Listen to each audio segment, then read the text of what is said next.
Hi ജസീമാണ്. എന്തുകൊണ്ട് ഇത്രയും ആൾക്കാർ, എല്ലാ രാജ്യത്തെ ആൾക്കാർ എന്തുകൊണ്ട് ദുബായ് ടൂറിസ്റ്റിന് സെലക്ട് ചെയ്യണേ? ഇപ്പോഴത്തെ കാലത്ത് ഏറ്റവും കൂടുതൽ ബാക്കി രാജ്യങ്ങളിലും ഉണ്ടാവും. ഞാൻ വന്നിട്ട് 4 ദിവസമായിട്ടുള്ളത്, അത് വേറെ കാര്യം. പക്ഷെ എനിക്ക് 4 ദിവസം കൊണ്ട് തോന്നിയൊരു കാര്യം, ദുബായ് അത്ര സേഫ്റ്റിയാണ്.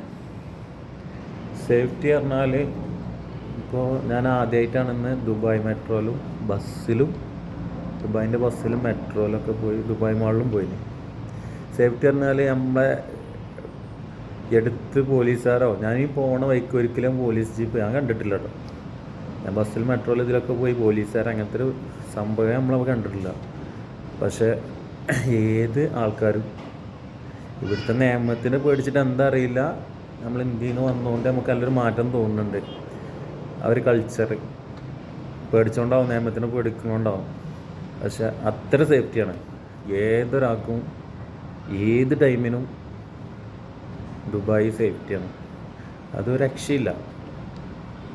ഉദാഹരണത്തിന് നമ്മൾ റോട്ടിലൂടെ മെയിൻ ടൗൺ സിഗ്നലിലൊക്കെ പിന്നെ സിഗ്നലുണ്ട് നടന്നു പോകാൻ, അതിനായിട്ട് ട്രാക്കും കാര്യങ്ങളും വെള്ളം കുറയാനൊക്കെ അപ്പുറത്ത് നടക്കാനും കറക്റ്റ് കാര്യങ്ങളുണ്ട്. പക്ഷെ നമ്മൾ ഉള്ളേരിയയിൽ നമ്മളൊന്ന് റോട്ട് കാലെടുത്ത് വെച്ചാൽ നമ്മൾ പോയിട്ട് അവിടുന്ന് പിന്നെ അപ്പുറത്തെ വണ്ടി പോകുള്ളൂ പോലെ ഒരു 5-10 മീറ്റർ മുന്നേ പോലെ നിർത്തിയിട്ടുണ്ടാവും.